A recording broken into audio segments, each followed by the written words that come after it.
గారిది స్లోగన్ మన ఆయన ఇచ్చిన లైన్స్ ఉన్నాయి. Independence must begin at the bottom, plus every village will be a republic, Panchayat having full powers అని. అంటే గ్రామాలే స్వయం ప్రతిపత్తి గల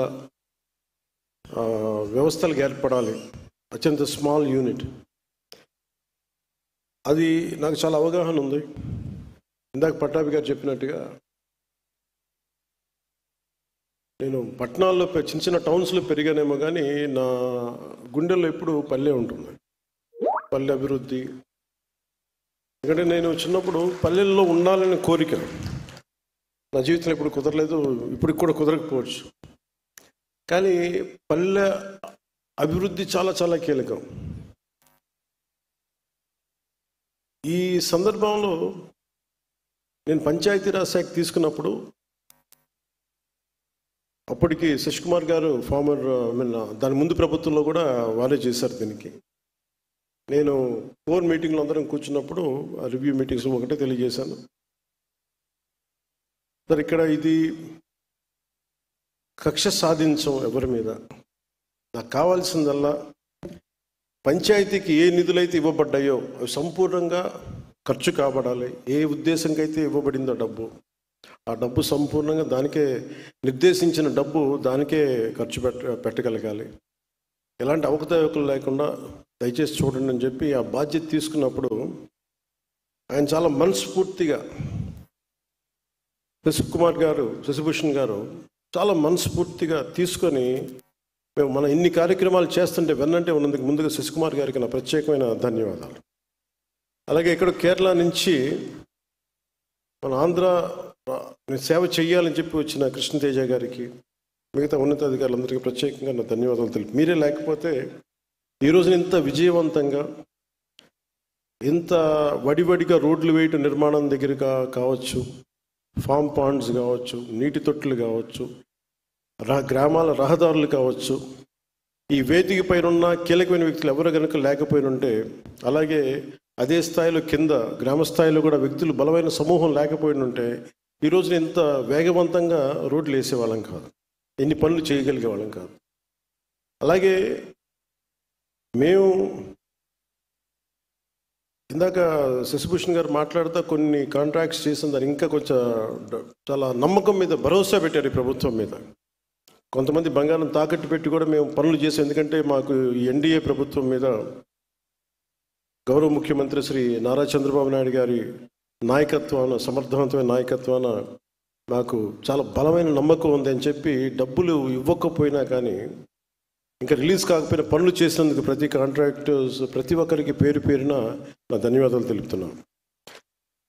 కొంత నిధులు, కొంత శాతం ముందు వచ్చినంత నిధులు కొంత జాప్యం ఉంది. ఇది కేవలం ఏంటంటే ఇది మన రాష్ట్ర ప్రభుత్వం సంబంధించింది కాదు, ఇది కేంద్ర ప్రభుత్వం అన్ని రాష్ట్రాలకి నిధులు విడుదల చేసే దాంట్లో కొంత జాప్యం ఉంది. అది ఫైనాన్షియల్ ప్లానింగ్లో కొంత జాప్యం జరిగింది. అందుకనే మన ఫైనాన్స్ కమిషన్ మీటింగ్ కూడా జరిగింది. దాంట్లో భాగంగా అన్ని వాళ్ళకి చూసుకున్న తర్వాత ఖచ్చితంగా ఇంకో కొద్ది రోజుల్లోనే మనకి ఆ నిధులు వస్తాయి అనేది నాకు సంపూర్ణమైన విశ్వాసం ఉంది. దానికి మాకు తెలియ కూడా చేశారు. సో మీ అందరికీ ఆ భరోసా అయితే ఇస్తున్నాను మీకు. అలాగే మల్టీ విలేజ్, ముఖ్యంగా నేను చాలాసార్లు ఈ తాండాల్లో తిరిగేవాడిని ఈ అనేక సందర్భాల్లో. తెలంగాణలోని కర్ణాటక కావచ్చు, లేదంటే మన ఆంధ్రాలోని అరకు ప్రాంతాల్లో కావచ్చు. అలాగే ముఖ్యంగా మన పంచాయతీలు తీరుతెన్నులు చూస్తే చాలా బాధేస్తూ ఉంటారు. మేము రాగానే ముందు అనుకుంది ఏంటంటే, అసలు ముందు వ్యవస్థని బలోపేతం చేయాలి అంటే ముందు ఒక బాధ్యత గల వ్యక్తిగా, నేను నాకు పరిపాలన అనుభవం లేదు నాకు, కానీ చిత్తశుద్ధి ఉంది, త్రికరణ శుద్ధిగా ఒక మంచి చేయాలని సదుద్దేశం ఉన్నవాడిని. ఒక 2 నెలలు చాలా కీలకంగా దీని మీద అధ్యయనం చేశాను. అందరితో మాట్లాడి అన్ని సమీక్షలు జరిపి అన్ని డిపార్ట్మెంట్కి సంబంధించి అన్ని సంపూర్ణమైన అవగాహన చెప్పలేను, కానీ చాలా వరకు అవగాహన చేసుకునే మాట్లాడతాను. ఆ సందర్భంలో నేను కీలకంగా తీసుకుంది ఏంటంటే, పంచాయతీరాజ్ అనేది డబ్బులు లేకుండా ముందు బదిలీలు జరగవు, సిఫార్సులు లేకుండా బదిలీలు జరగవు. నేను ఆ రెండిటికి మా పేషీ నుంచి చాలా క్లియర్ కట్ ఇన్స్ట్రక్షన్స్ పెట్టాను. డిప్యూటీ సీఎం పేషీ నుంచి కానీ అధికారుల నుంచి కానీ చాలా క్లియర్ కట్ ఇన్స్ట్రక్షన్ ఏంటంటే, ఒక చిన్నపాటి పైరివీలు చేసినా కానీ ఇక్కడ ఎవరు దయచేసి ఉండదు, దయచేసి మీరు ఇక్కడి నుంచి వెళ్ళిపోండి. ఎందుకంటే నాకు కింద దాకా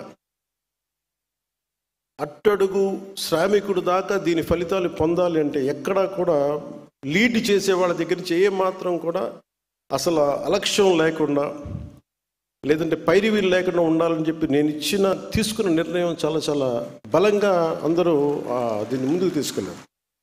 అందుకనే మనకి డిఈఓలు కానీ ఎవరైనా సరే ఏ స్థాయి అధికారులకైనా క్లియర్ కట్గా ఏం చెప్పి మా పరిధిలో ఉన్నంత వరకు ఎంతమందిని ట్రాన్స్ఫర్ చేయాలి. చాలామంది మా పేజ్ మన వెంకటకృష్ణ గారు, మన ఓఎస్డి వెంకటకృష్ణ గారు చెప్తూ ఉంటారు, చాలామంది ట్రాన్స్ఫర్లను చేసిన తర్వాత అంటే జీవితంలో మాకు ఎప్పుడు ఇంకా ఒక రైట్ పోస్టింగ్ రాదు, లేదంటే సమర్థత ఉండి, నేను సమర్థతను వెతుక్కున్నాను. నేను నిజంగా ఇంటిగ్రిటీ ఉండి మన పరిపాలనా వ్యవస్థని పటిష్టం చేద్దాం అనుకున్న అధికారులు ఎవరున్నారో వాళ్ళని వెతికి పట్టుకోండి. ఫస్ట్ నేను ఇచ్చిన ఇన్స్ట్రక్షన్ అంతే, వెతికి పట్టుకోండి. ఎవరైతే నిర్లక్ష్యం కాబడ్డారో, ఎవరైతే సమర్థత ఉండి, ప్రతిభ ఉండి, ఇంటిగ్రిటీ ఉండి వాళ్ళు దూరం కాబడ్డారో వాళ్ళందరినీ వెతికి పట్టుకొని మీరు పంచాయతీరాజ్ కీలకమైన వ్యవస్థలో పెట్టండి. అలాగే ప్రతి ఎమ్మెల్యే గారి దగ్గర నుంచి, మంత్రులు, క్యాబినెట్ సహచరుల దగ్గర నుంచి నాకు రికమెండేషన్స్ వస్తే నేను ఒకటే చెప్పాను, నేను ఈ కండిషన్స్ పెట్టాను. ప్రయారిటీస్ ఎబిలిటీ కావాలి, సమర్థత ఉండాలి. అట్ ద సేమ్ టైం నేను రూల్ బుక్ని నేను వైలేట్ చేయను, నేను రూల్స్ని వైలేట్ చేసేది చేయను. అలాగే మీకు ఈ అన్నీ కలిసినప్పుడు మీరు చెప్పే వ్యక్తికి సమర్థన ఖచ్చితంగా దాన్ని ముందుకు తీసుకెళ్తానని చెప్పి అందరినీ నేను ఒప్పించాను. అలాగే కొన్ని చేసినవి ఉన్నాయి, కొన్ని చేయలేనివి కూడా ఉన్నాయి. ఇది ఒక్కటి ఈ రోజున చాలా సమర్థవంతంగా హెల్ప్ చేస్తుంది. అదే కనుక లేకపోయింది కానీ ఉండుంటే ఈ రోజున మనం ఇంత ఉత్సాహంగా ఈ పంచాయతీరాజ్ దినోత్సవం జరుపుకోవడం మన మనసు ఒప్పేది కాదు. మీరు చెప్పండి, గత 5 సంవత్సరాల్లో అసలు ఇలాంటి సందర్భం జరిగిందా? మీరు ఆలోచించండి ఒకసారి.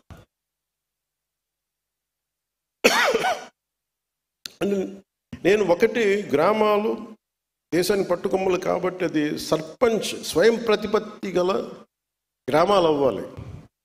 కానీ దానికి చాలా కష్టసాధ్యమైంది ఏంటంటే, ఒకటి గ్రామాలు, పంచాయతీలు రాజకీయాల్లో కూరుకుపోయినాయి, లేదంటే వర్గపోరులో కూరుకుపోయినాయి, లేదంటే కులాల మధ్య కూరుకుపోయినాయి.